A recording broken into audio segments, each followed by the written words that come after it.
غلام احمد قادیانی نے اپنے فتنے کا آغاز کہاں سے کیا تھا یہ سمجھ لیجیے۔ پہلے وہ ایک مناظر تھے، بہت اچھے مناظر، غلام احمد قادیانی تھا کہنا چاہیے، غلطی سے تھے کہ بیٹھا ہوں۔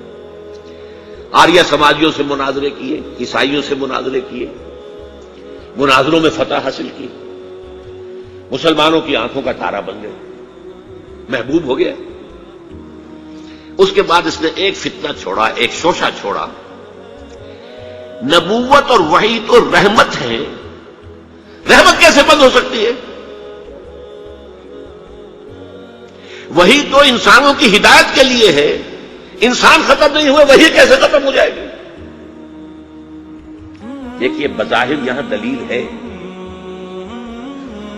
اٹ اپیئرز کنونسنگ، بات سمجھ میں آتی ہے، یہیں سے یہ حل مل جائے گا آپ کو۔ کیا وجہ ہے کہ بڑے بڑے اعلیٰ تعلیم یافتہ لوگ جو ہیں اس کا شکار بن گئے؟ دنیا میں ایک ہی مسلمان نام کا سائنسدان جو ہے وہ آیا ہے ٹاپ پر، وہ قادیانی۔ ایک ہی مسلمانوں کا نام رکھنے والا جو ہے وہ international court of justice Hague کا جو ہے جج بنا ہے، وہ کون؟ قادیانی۔ ڈاکٹرز قادیانی، انجینئرز قادیانی، بڑے بڑے۔ یہ کیوں؟ یہ بات ایسی تھی کہ جو بظاہر دل کو اپیل کرتی ہے کہ جب حضرت آدم سے کہا تھا اما یاتینکم منی ھدی فمن تبع ھدایا فلا خوف علیہم ولا هم یحزنون، انسانوں کی ہدایت کے لیے وحی کا راستہ کھولا گیا، ابھی انسان ختم نہیں ہوئے، وحی کا کیسے دروازہ بند ہو جائے گا؟ اجرائے وحی کا پہلے شوشہ چھوڑا، اور جب وحی جاری ہے تو نبوت جاری ہے، لہذا پھر آخر میں آ کے نبوت کا دعویٰ کر دیا۔ اس نے ایک مسئلہ اور استعمال کیا، یہ اصل میں چالاک اور ہوشیار لوگوں کے معاملات ہوتے ہیں، عوام الناس کی نفسیات کو متاثر کرنے کے لیے ایک اور شوشہ چھوڑا۔ دیکھو یہ کیسے ہو سکتا ہے، ہمارے نبی حضرت محمد صلی اللہ علیہ وسلم وہ فوت بھی ہو گئے، دفن بھی ہو گئے، زیر زمین دفن ہے،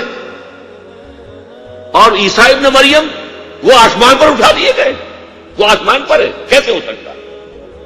اب عام مسلمان کے لیے اس میں بھی ایک اپیل ہے کہ اس میں تو گویا کہ ثابت ہوا کہ حضرت عیسیٰ ابن مریم جو ہے وہ افضل ہو گئے محمد سے صلی اللہ علیہ وسلم۔ یہ ہے وہ چیزیں کہ جن سے حالانکہ افضلیت کا اس سے کوئی تعلق نہیں۔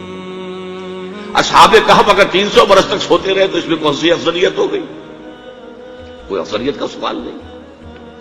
اس اعتبار سے حضرت عزیر کو اگر 100 برس تک مردہ رکھ کر اللہ نے دوبارہ زندہ کر دیا، کون سی افضلیت اس میں ہو جائے؟ اللہ کی قدرت ہے، اللہ کر سکتا۔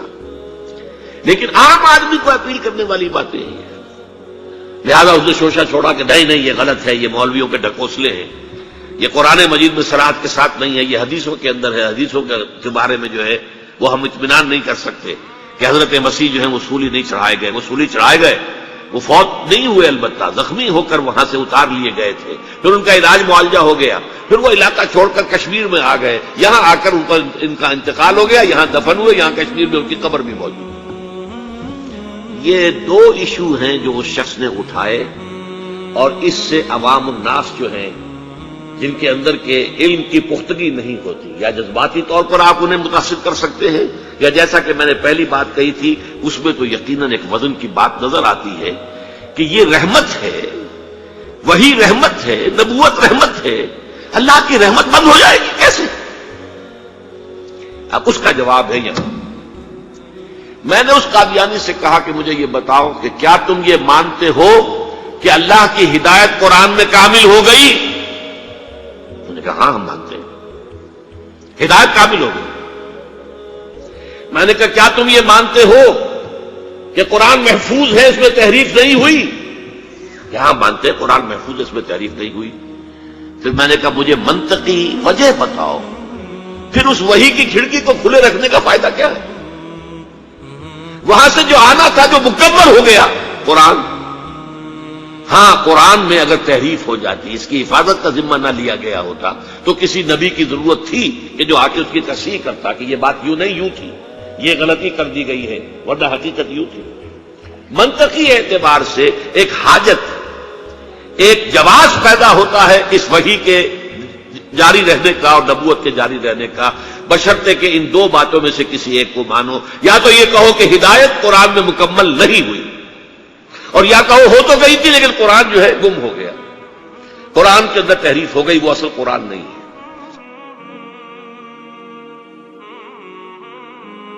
اسی زمانے میں ایک واقعہ یہ ہوا تھا، غلام احمد قادیانی نے ایک دعوتی خط لکھا کابل کے حکمران، اب میں بھول رہا ہوں کہ وہ امیر دوست محمد خان تھے یا امیر عبد الرحمان خان تھے، ان دونوں میں سے کسی کے سامنے وہ خط پہنچا. جیسے کہ حضور نے خطوط بھیجے تھے قیصر کو، کسریٰ کو، تو اس کو بھی شوق چرایا کہ میں بھی تو اب نبی ہوں، نبوت کا دعویٰ کر چکا ہوں، تو مجھے پڑوس کا ملک جو ہے افغانستان، وہاں کے بادشاہ کو دعوت دینی چاہیے کہ وہ مجھ پر ایمان لائے. جب وہ خط وہاں پہنچا ہے تو امیر کابل نے اسی خط پہ 2 الفاظ لکھ دیے اور واپس کر دیا. الفاظ کیا تھے؟ ایجا بیا، یہاں آؤ ذرا اور یہاں آ کر تم دعویٰ کرو نبوت کا. یہ تم انگریز کی چھتری تلے بیٹھے ہوئے دعوے کر رہے ہو، انگریز کے سائے تلے جو ہے، اور انگریز جو ہے تمہیں سپورٹ کر رہا ہے. تم نے جہاد کو جو ہے ختم کر دیا، دین کے لیے حرام ہے اب دوستوں قتال، حرمت ہے قتال. انگریز کو اور کیا چاہیے تھا؟ گلیڈسٹن نے، جبکہ وہ وزیر اعظم تھا برطانیہ کا، اس نے کہا تھا اپنے پارلیمنٹ میں قرآن کو لہرا کر، جب تک یہ کتاب دنیا میں موجود ہے امن قائم نہیں ہو سکتا. یہ تو جہاد اور قتال کی بات کرتی ہے. تو ان کو اور کیا چاہیے تھا کہ اگر کوئی اس قتال کو ختم کر دے، منسوخ کر دے، اور مسلمانوں میں سے جذبہ جہاد اور قتال فی سبیل اللہ کو نکال دے، تو اس سے بڑی اور کیا خدمت ہوگی. لیکن یہ کہ اگر تمہیں یہ دعوت دینی ہے تو ذرا یہاں آؤ، جا بیا، یہاں آ کے یہ دعوت دو مجھے، تاکہ تمہارے 14 طبق روشن ہو، تمہیں معلوم ہو کہ اس دعویٰ کرنے کا مطلب کیا.